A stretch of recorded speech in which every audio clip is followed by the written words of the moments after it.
जो तेरे दर से यार फिरते हैं, जो तेरे दर से यार फिरते हैं, दर बदर यूं ही खार फिरते हैं, दर बदर यूं ही खार फिरते हैं। इश्के नबी को छोड़ के पढ़ते हैं जो बुखारी, इश्के नबी को छोड़ के पढ़ते हैं जो बुखारी, आता है उन्हें बुखार, बुखारी नहीं आती। नाज़रीन व सामीन, अस्सलाम वालेकुम व रहमतुल्लाह। देवबंदियों के नज़दीक सबसे काबिल कबूल मौलाना, देवबंदियों के सबसे बड़े मुफ्ती यानी मुफ्ती आज़म पाकिस्तान मौलाना तकी उस्मानी देवबंदी, जिनके नज़दीक मिलाद मुस्तफ़ा सल्लल्लाहु ताला अलैहि वसल्लम बिदअत है, जिनके नज़दीक जुलूस मोहम्मदी सल्लल्लाहु ताला अलैहि वसल्लम बिदअत है, क्योंकि इनको कुरान से दलील चाहिए, इनको मिलाद मुस्तफ़ा सल्लल्लाहु अलैहि वसल्लम के लिए अहादीस करीमा से सबूत चाहिए, सहाबा इकराम के कौल व फेल से दलील चाहिए। क्योंकि अगर कुरान में नहीं, अहादीस करीमा में नहीं, सहाबा इकराम के कौल व फेल से साबित नहीं है, तो साहब इनके नज़दीक वो चीज़ नाजायज़ है, वो चीज़ बिदअत है।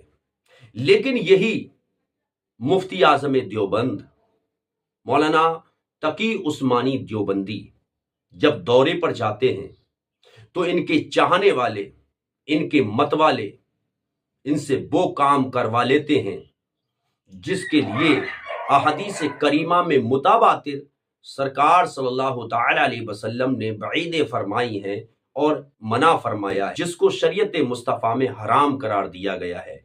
यानी जब ये दौरे पर पहुंचे तो इनके चाहने वालों ने इनको सोने का जुब्बा पहनाया, सोने का जुब्बा पहनाया।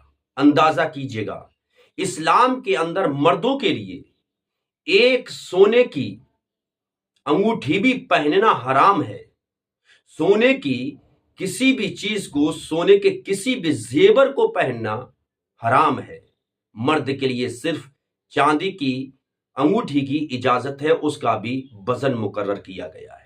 लेकिन मुफ्ती आज़म देवबंद, जिनको साहब जुलूस मोहम्मदी, मिलाद मुस्तफ़ा और अजान से पहले सलाम, अजान के बाद सलाम, नमाज जनाजा पढ़ने के बाद दुआ के लिए दलील चाहिए, कुरान से सबूत चाहिए, खुद 25 किलो का जुब्बा कुब्बा पहने हुए नजर आ रहे हैं, तो इनको अब साहब दलील नहीं चाहिए।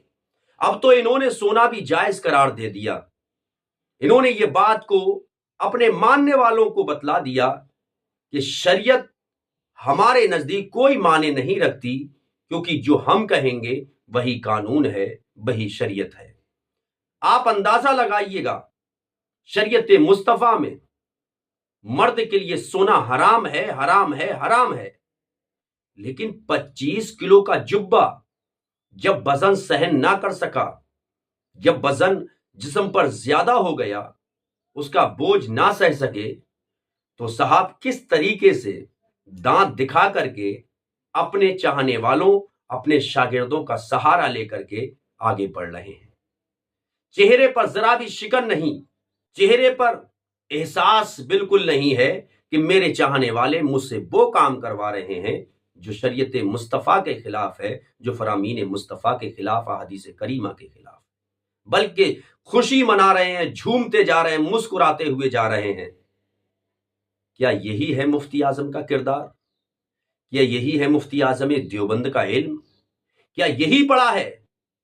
अब हमको इस पर सबूत चाहिए, लाओ दलील। कहां से साबित करोगे? क्या आप कुरान से साबित करोगे कि मर्द के लिए सोना जायज है? क्या नबी पाक सल्लल्लाहु अलैहि वसल्लम की अहादीस करीमा से साबित करोगे कि मर्द के लिए सोना पहनना जायज है?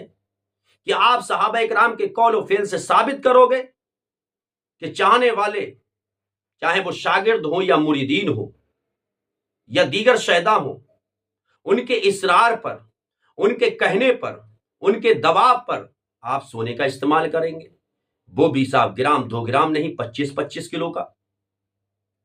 इसका जवाब आपके पास क्या है? आज इसको देख करके तुम्हें शर्म आना चाहिए कि तुम लोग सलातो व सलाम को बिदत कहते हो, नाजायज कहते हो, तुम या रसूल अल्लाह का नारा लगाने को हराम करार देते हो, لبیک یا رسول اللہ کے نعرے کو شرک کہتے ہو، نعرہ لگانے والوں کو مشرک کہتے ہو، تم جو بدعت حسنہ ہے اس کو بھی بدعت سیئہ قرار دیتے ہو۔ آج کہاں ہیں تمہارے فتوے؟ آج کہاں ہیں تمہارے اکابر؟ آج کہاں ہیں تمہارے علم والے؟ حقیقت تو یہی ہے کہ برتن میں سے وہی نکلتا ہے جو برتن کے اندر موجود ہوتا ہے۔ ناظرین، آپ دیکھیں کہ کس طریقے سے، کس دھڑلے سے یہ لوگ شریعت کا کھلواڑ کرتے ہیں، یہ لوگ احادیث کریمہ کا مذاق اڑاتے ہیں۔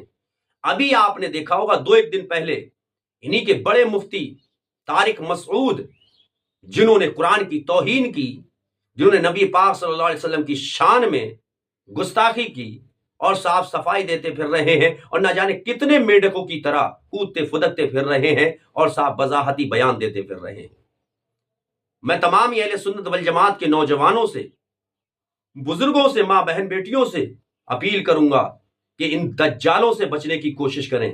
ان دجالوں کے بیانات، ان دجالوں کی مجلسیں، دجالوں کی نشستگاہیں، ان دجالوں کی تحریرات سے اپنے آپ کو بچانے کی کوشش کریں۔